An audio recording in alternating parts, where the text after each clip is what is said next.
বর্তমানে বাংলাদেশ পৃথিবীর ৩৫তম শক্তিশালী দেশ হিসেবে স্থান পেয়েছে, যা গত বছর ছিল ৩৭তম।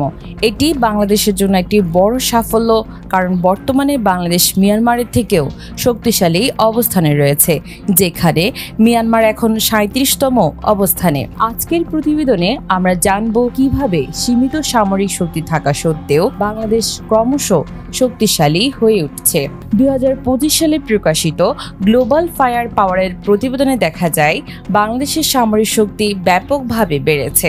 বিশ্বের ৮ম জনবহুল দেশ হিসেবে বাংলাদেশ সামরিক ক্ষেত্রে এক গুরুত্বপূর্ণ অবস্থানে দাঁড়িয়ে রয়েছে। বাংলাদেশে বর্তমানে সামরিক বাহিনীর সদস্য সংখ্যা প্রায় ৬৮ লাখ, যা বিশ্বের প্রথম। মোট জনসংখ্যার ৩৯% মানুষ যুদ্ধে অংশগ্রহণের সক্ষমতা রাখে, যা দেশের সামরিক শক্তিকে আরও মজবুত করে।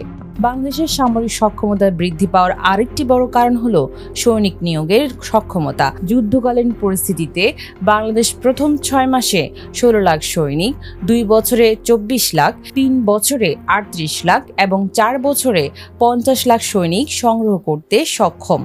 এছাড়া বাংলাদেশের সামরিক অবকাঠামো শক্তিশালী হয়েছে। নতুন সামরিক ঘাঁটি নির্মিত হয়েছে রামু, সিলেট, বরিশাল সহ বেশ কিছু স্থানে, যা দেশের প্রতিরক্ষা ব্যবস্থা আরও শক্তিশালী করেছে। সামরিক বাহিনীকে যুদ্ধকালীন সময়ে দ্রুত প্রস্তুত করতে এই উন্নতি গুরুত্বপূর্ণ ভূমিকা রাখছে। বাংলাদেশের ভৌগোলিক অবস্থান এবং অর্থনৈতিক শক্তি দেশটির সামরিক সক্ষমতা আরও উন্নত করেছে।